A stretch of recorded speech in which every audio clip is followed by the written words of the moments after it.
Hi കൂട്ടുകാരെ, ഇന്നത്തെ motivation ടോക്കിലേക്ക് എല്ലാ അംഗങ്ങൾക്കും സ്വാഗതം. ഇന്ന് നമ്മൾ വ്രതത്തെക്കുറിച്ചാണ് പറയുന്നത്. നമ്മൾ ജീവിതത്തിൽ പല വിധത്തിലുള്ള വ്രതങ്ങൾ അനുഷ്ഠിക്കാറുണ്ട് അല്ലേ, അല്ലെങ്കിൽ ഉപവാസങ്ങൾ എടുക്കാറുണ്ട്.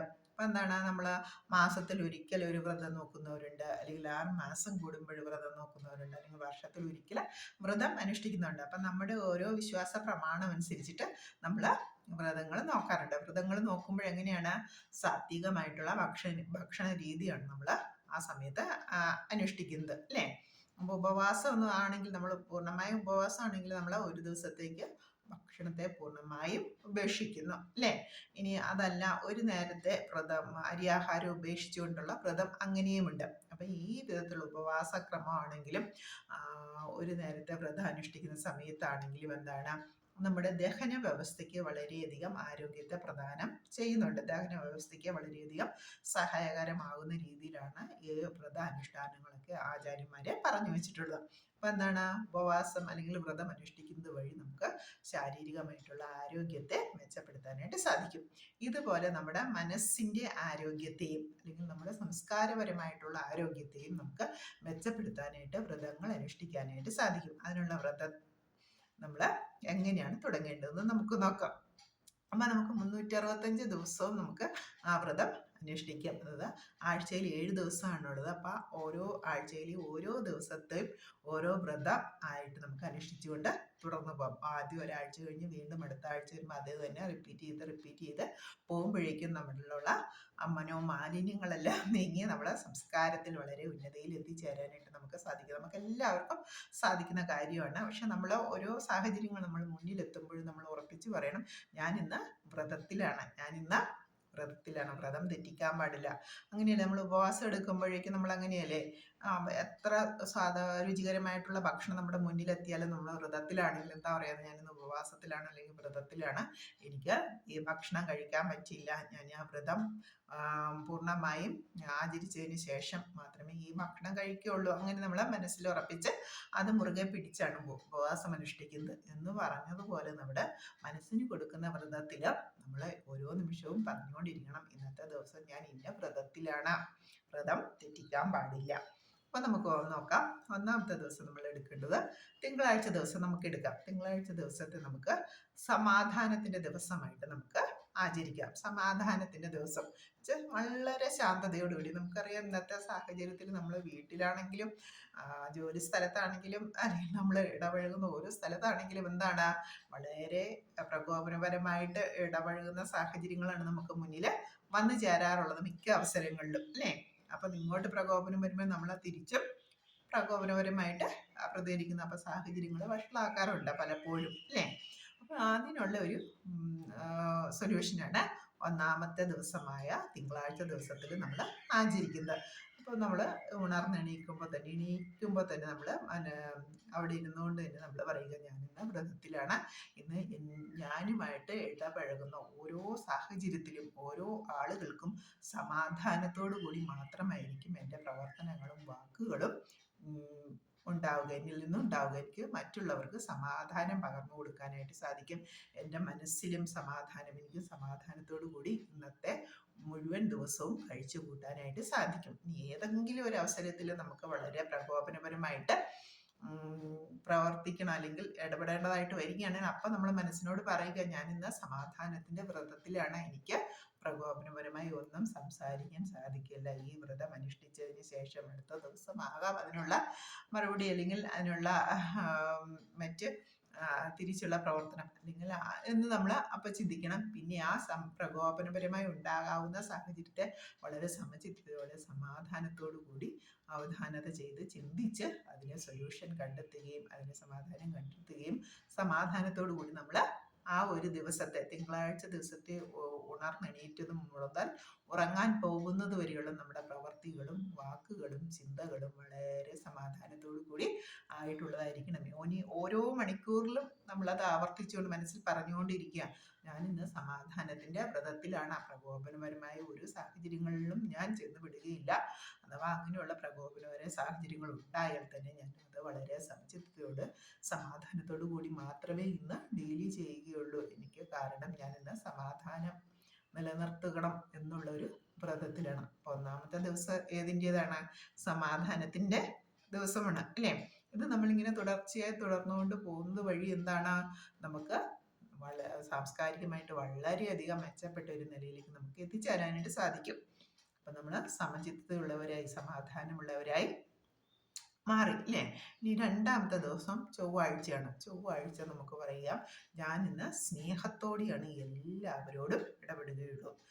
എന്നിൽ നിന്ന് സ്നേഹം എൻ്റെ ചുറ്റുപാടുമുള്ള സഹപ്രവർത്തകർക്കും കുടുംബാംഗങ്ങൾക്കും ബന്ധുമിത്രാദികൾക്കും അതുപോലെ സഹജീവികൾക്കും എൻ്റെ ചുറ്റുപാടുമുള്ള ഓരോ ജീവികൾക്കും ഇതിൽ നിന്ന് വളരെ സ്നേഹത്തോടു കൂടിയുള്ള ഒരു പെരുമാറ്റമാണ് ഉണ്ടാകുന്നത്. ഇപ്പം നമുക്ക് വളരെ പാരുഷ്യമായിട്ട് അല്ലെങ്കിൽ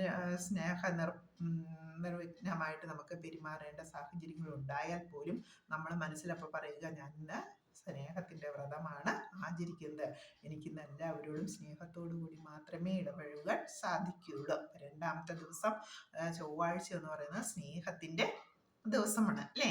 ഇനി മൂന്നാമത്തെ ദിവസമാണ് ശക്തിയുടെ ദിവസമാണ്. മൂന്നാമത്തെ ദിവസമാണ് ശക്തിയുടെ ദിവസം എന്ന് പറഞ്ഞാൽ, ഇന്ന് എൻ്റെ ജീവിതത്തിൽ എന്തൊക്കെ ബുദ്ധിമുട്ടുകളോ തടസ്സങ്ങളോ പ്രതിസന്ധികളോ എന്തൊക്കെ വന്നാലും എനിക്കത് സഹിക്കാനുള്ള അല്ലെങ്കിൽ ക്ഷമിക്കാനുള്ള ശക്തി ഉണ്ടാവും. ഞാൻ വളരെ ക്ഷമയോടുകൂടി വളരെ മനസ്ഥിതിയോടുകൂടി ത്യജിക്കേണ്ട സാഹചര്യങ്ങൾ ഉണ്ടായാൽ അത് ത്യജിക്കുകയും ക്ഷമിക്കേണ്ട സാഹചര്യങ്ങൾ ക്ഷമിക്കാനും ഒക്കെയുള്ളൊരു ശക്തി. ഇപ്പം നമുക്ക് പലപ്പോഴും സഹിക്കാനും ക്ഷമിക്കാനും പറ്റാത്തത് നമുക്ക് ശക്തി കുറഞ്ഞു പോകുന്നത് കൊണ്ടാണ് നമ്മൾ അപ്പോഴും അതിനെ നേർവിപരീതമായിട്ട് പെരുമാറുന്നത്. അപ്പം മൂന്നാമത്തെ ദിവസം ഇതിൻ്റെതാണ് ശക്തിയുടെ ദിവസമാണ്. ഇനി നാലാമത്തെ ദിവസം പറയുകയാണ്, ഞാൻ ഇന്ന് വളരെ വിവേകത്തോടു കൂടി മാത്രമേ, വളരെ ചിന്തിച്ച് കാര്യങ്ങൾ വളരെ സൂക്ഷ്മതയോടുകൂടി മാത്രമേ ഓരോ കാര്യങ്ങളും ചെയ്യുകയുള്ളൂ. വളരെ സൂക്ഷ്മതയോടുകൂടി മാത്രമാണ് ചെയ്യുന്നത്, വളരെ വിവേകത്തോടു കൂടി.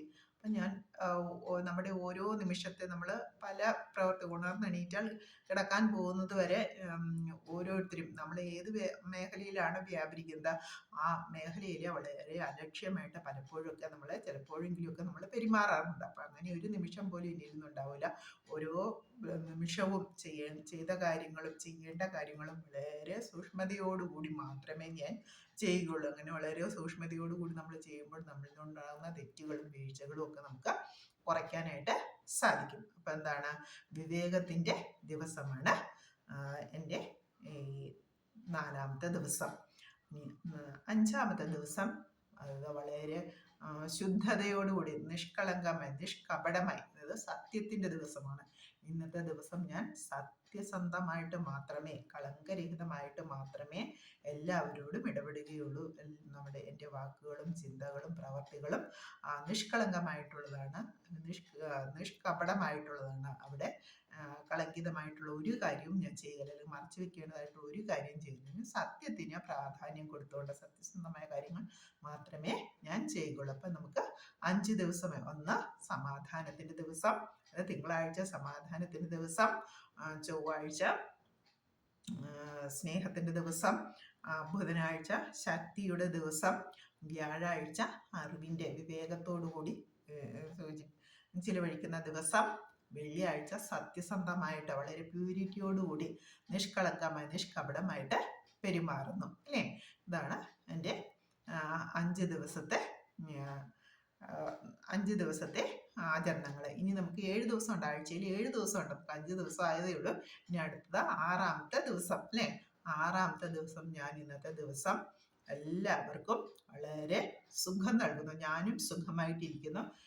എന്നോട് ഇടപഴകുന്ന ഓരോരുത്തർക്കും വളരെ സുഖകരമായിട്ടിരിക്കുന്ന ഒരു സാഹചര്യമാണ്. എന്നിൽ നിന്ന് യാതൊരു തെറ്റുകുറ്റങ്ങളും വന്ന് അവരുടെ സങ്കടത്തിന് അല്ലെങ്കിൽ അവരുടെ ദുഃഖത്തിനിടയാക്കുകയില്ല. എല്ലാവർക്കും സുഖം പ്രദാനം ചെയ്യുന്ന ദിവസമാണ്. അപ്പം എല്ലാവരോടും നല്ല രീതിയിൽ മാത്രമാണ് ഞാൻ ഇടപഴകുകയുള്ളൂ. ആർക്കും ദുഃഖത്തിന് ഞാൻ ദുഃഖം ഉണ്ടാക്കാൻ ഒരു കാരണമായി തീരുകയില്ല.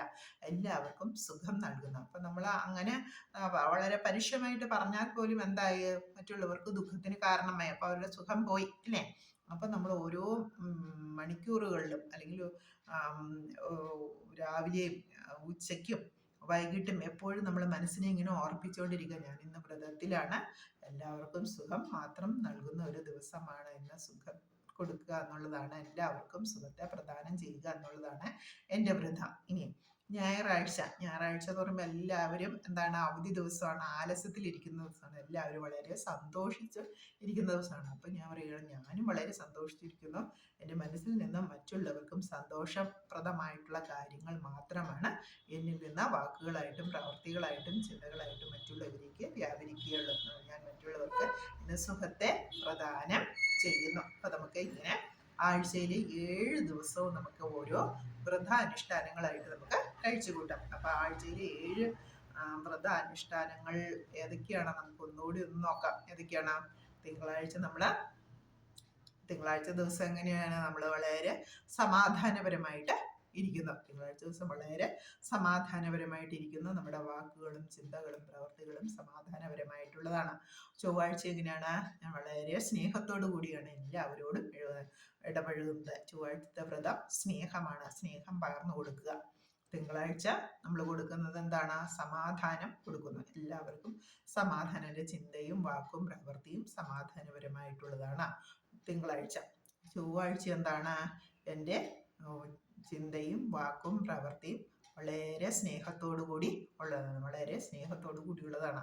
ഇനി ബുധനാഴ്ചത്തെയാണെങ്കിലോ എൻ്റെ ചിന്തകളും വാക്കും പ്രവൃത്തിയും വളരെ ശക്തിമത്തായിട്ടുള്ളതാണ്. അതായത് സഹിക്കാനും ക്ഷമിക്കാനും മറ്റുള്ളവർക്ക് സഹായം ചെയ്യാനും ഒക്കെ ആയിട്ട് വളരെയധികം ശക്തി പ്രദാനം ചെയ്യുന്നത്. നമ്മൾ ഇന്ന് പ്രകോപനപരമായിട്ടുള്ള ഒരു കാര്യങ്ങളും മറ്റുള്ളവരിലേക്ക് പോകുന്നില്ല. ശക്തിയെ പ്രദാനം ചെയ്യുന്ന ദിവസമാണ് അല്ലേ. ഇനി 4-ാമത്തെ ദിവസം ഏതായിരുന്നു? 4-ാമത്തെ ദിവസമാണ് നമ്മുടെ അറിവിൻ്റെ ദിവസം, വ്യാഴാഴ്ച ദിവസം. വളരെ പക്വതയോടുകൂടി തിരിച്ചറിവോടുകൂടിയാണ് ഞാൻ ഓരോ കാര്യങ്ങളും ചെയ്യുകയുള്ളൂ. അലക്ഷ്യമായിട്ട് അല്ലെങ്കിൽ അശ്രദ്ധമായിട്ട് ഒരു കാര്യവും ചെയ്ത് അതുമൂലം മറ്റുള്ളവർക്ക് ഒരു ബുദ്ധിമുട്ടുണ്ടാകുന്ന രീതിയിൽ എന്നിൽ നിന്ന് ഉണ്ടാകുകയല്ല. എൻ്റെ 4-ാമത്തെ ദിവസം വളരെ ശ്രദ്ധയുടെ ദിവസമാണ്, അല്ലെങ്കിൽ അറിവിൻ്റെ ദിവസമാണ്, വിവേകത്തിൻ്റെ ദിവസമാണ്. 5-ാമത്തെ ദിവസം സത്യസന്ധതയുടെ ദിവസമാണ്, നിഷ്കപടമായിട്ട് നിഷ്കളങ്കമായിട്ട് പെരുമാറുന്ന ദിവസമാണ് 5-ാമത്തെ ദിവസം. 6-ാമത്തെ ദിവസം ശനിയാഴ്ച സുഖത്തെ പ്രദാനം ചെയ്യുന്നു. എന്നിൽ നിന്ന് മറ്റുള്ളവർക്ക് സുഖകരമായിട്ടുള്ള കാര്യങ്ങൾ മാത്രമേ ഉണ്ടാവുകയുള്ളൂ. അഹിതമായിട്ടുള്ള അപ്രിയമായിട്ടുള്ള ഒരു കാര്യവും എന്നിൽ നിന്ന് ഉണ്ടാകുന്നത്. വളരെ സൂക്ഷിച്ച് പെരുമാറിയാൽ മാത്രമേ നമുക്ക് മറ്റുള്ളവർക്ക് എപ്പോഴും സുഖത്തെ പ്രദാനം ചെയ്യാനായിട്ട് സാധിക്കുകയുള്ളൂ. 7-ാമത്തെ ദിവസം എന്ന് പറയുന്നത് സന്തോഷത്തിൻ്റെ ദിവസമാണ്. ഞാനും സന്തോഷമായിട്ടിരിക്കുന്നു. എന്നോട് ചുറ്റുപാടും ഇടപഴകുന്ന ഓരോ ജീവജാലങ്ങളും സന്തോഷകരമായി ഇരിക്കുന്നത് തക്ക രീതിയിലുള്ള വാക്കുകളും പ്രവൃത്തികളും ചിന്തകളുമാണ് എന്നിൽ നിന്ന് ഉണ്ടാകുന്നത്. ആഴ്ചയിൽ 7 ദിവസത്തെ വ്രതങ്ങൾ നമുക്കൊന്ന് നോക്കാം.